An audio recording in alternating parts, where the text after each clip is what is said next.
A produção literária, a produção intelectual, artística na Europa, no final do século XIX para o início do século XX, criou um ambiente propício para a eclosão da Primeira Guerra Mundial. Pode parecer um absurdo essa ideia, porque estamos acostumados com aquelas ideias mais tradicionais, mas fiquem no vídeo que eu vou explicar detalhe por detalhe.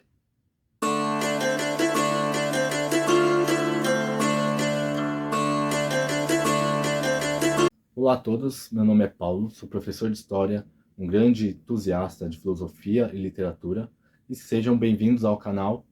A gente vai tratar hoje do assunto da Primeira Guerra Mundial e aquelas causas que não são muito conhecidas, né, por todos, mas que, como vocês vão presenciar aqui no vídeo, influenciaram e muito para a eclosão da Primeira Guerra. Para isso, vamos nos situar nessa linha temporal.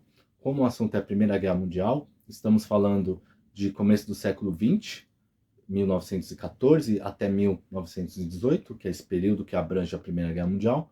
Então, para isso, vamos retornar um século, na verdade, vamos voltar um século para o século XIX, mais precisamente 1848, que acontece um grande evento na Europa, que é a Primavera dos Povos.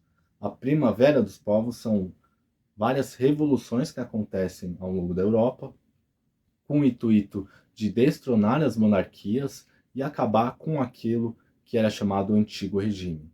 Essas revoluções possuem um caráter liberal e socialista, tá?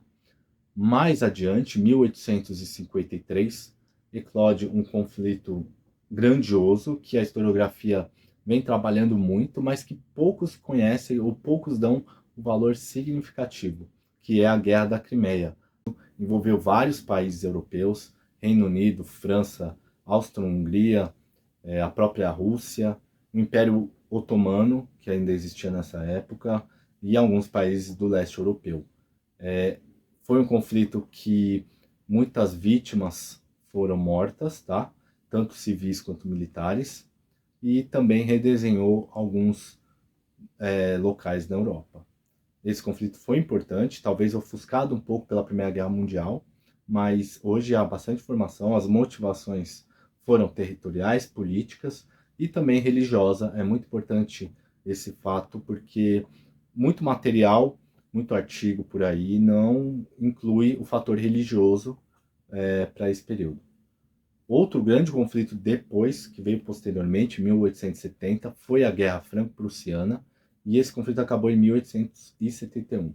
Ou seja, o século XIX foi um século bem complicado, de muitos conflitos, de muita agonia para o cidadão europeu. Vamos lembrar que o contexto da sociedade europeia era já um contexto de urbanização, tá? E com o término do século XIX, mais precisamente com o término da Guerra Franco-Prussiana, a Europa entra no que a historiografia vai chamar de Belle Époque. Período situado entre 1871 até 1914, a Belle Époque, em francês, ou Bela Época, foi um período de relativa paz, prosperidade e otimismo na Europa. Houve uma efervescência cultural, avanços tecnológicos e transformações sociais. No início do século XX, a Europa passa por uma série de mudanças profundas em todos os aspectos da vida. Urbanização das cidades, avanços tecnológicos e uma produção cultural e artística profícua. Nas artes, o modernismo cultural foi um movimento que surgiu no contexto dessa mudança. Os modernistas culturais buscavam criar obras que refletissem o mundo em plena transformação. Eles abandonaram as formas de arte tradicionais. Na pintura, os impressionistas queriam uma nova representação da realidade, com luzes e figuras sem contornos nítidos. O cubismo, de Picasso e Braque, fragmentou objetos e formas em planos geométricos, refletindo talvez a própria fragmentação da realidade moderna. Na literatura, autores como James Joyce e Virginia Woolf experimentaram com narrativas fragmentadas e psicologicamente complexas, refletindo a incerteza e a ambiguidade da experiência moderna. As obras de arte do período pré-guerra estavam profundamente enraizadas nas questões políticas e sociais de seu tempo. O expressionismo, na pintura e no teatro, emergiu como uma resposta ao crescente isolamento e alienação que muitos artistas sentiam em relação à sociedade moderna. As emoções expressas eram intensas e perturbadoras. O dadaísmo, que foi um movimento artístico que desafiou radicalmente as convenções estabelecidas da arte e da sociedade. Os dadaístas acreditavam que a arte deveria ser uma crítica à sociedade e à política, e então criaram obras que eram absurdas, irônicas e provocativas. O futurismo, enquanto isso, celebrava a velocidade, a tecnologia e a modernidade, mas também defendia ideias nacionalistas e militaristas, que contribuíram para o clima de belicismo antes da guerra. Uma representação muito simbólica e significativa do clima desse ambiente cultural e social europeu foi a apresentação em Paris de uma das obras mais famosas e controversas do compositor russo Igor Stravinsky, chamada A Sagração da Primavera. A música é conhecida por seus ritmos complexos e dissonantes, que desafiavam as convenções tonais da música tradicional. A coreografia, criada por Václav Nijinsky, foi igualmente revolucionária e chocante, com movimentos angulares e assimétricos que pareciam romper com as tradições do balé clássico. A Sagração da Primavera é frequentemente vista como um reflexo das tensões e contradições da época. Há um autor que eu recomendo demais, que é o Modris Ekstens, cujo nome do livro é A Sagração da Primavera, nome que vai pegar emprestado da peça, da obra do Stravinsky. Esse livro, eu estou até com ele aqui. Recomendo muito a leitura, porque aqui o autor vai explicar de maneira mais minuciosa, com mais detalhes, como que se deu essa atmosfera na Europa, né, do esse sentimento do europeu perante as coisas, né, essa revolta interna. Então eu recomendo, vou deixar na descrição do vídeo o link para vocês adquirirem o livro, vale muito a pena.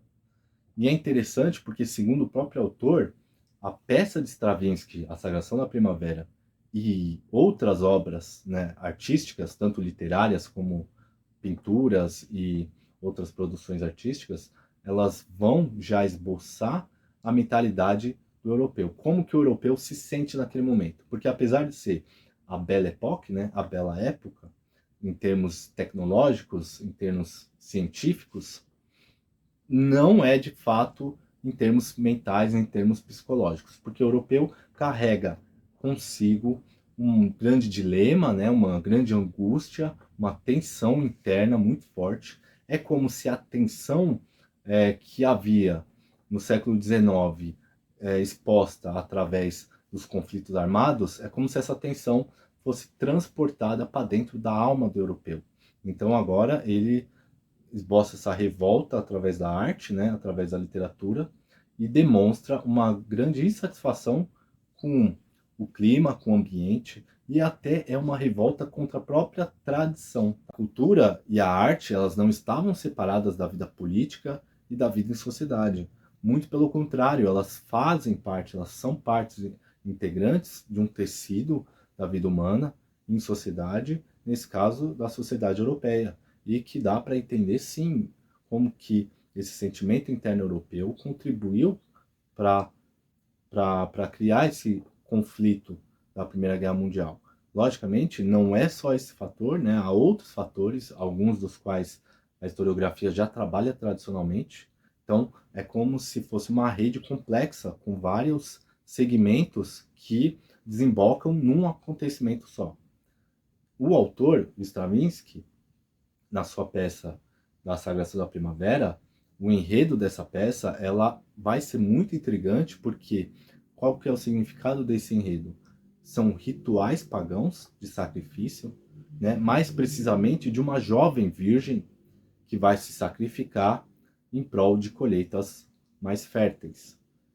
Isso cria uma imagem, uma simbologia que o autor Modris Ekstens, e eu peço licença para citar uma frase dele muito impactante, em que ele vai dizer o seguinte: um dos símbolos supremos de nosso século centrífugo e paradoxal em que a busca da liberdade nos conduziu ao poder de destruição absoluta.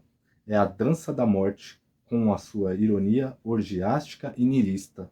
A Sagração da Primavera, cuja estreia se deu em Paris em maio de 1913, um ano antes da irrupção da guerra, talvez seja, com a sua energia rebelde e sua celebração da vida por meio da morte sacrificial, a obra mais emblemática de um mundo que, desejando a vitalidade, matou milhões de seus melhores seres humanos.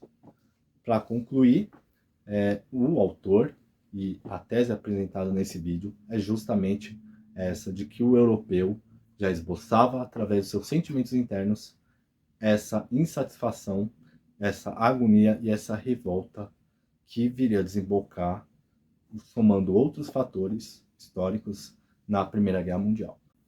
Bem, depois dessa reflexão, eu agradeço a atenção, o vídeo fica por aqui, eu espero que vocês tenham gostado. Se puder fazer algum tipo de comentário, se gostou, se não gostou, se tem alguma sugestão, alguma ideia, vão ser bem-vindos. Se puder curtir, compartilhar com os amigos, puder ativar as notificações, o canal é novo, tá? Mas meu objetivo é fazer com que ele cresça, para eu poder trazer mais conteúdo diversificado, né? Mais conteúdo de se aprofundar no tema, tanto na questão filosófica, na questão literária e na questão da história, poder integrar todos eles num só, porque de fato as coisas são assim, não são separadas, tá? Então agradeço e até breve.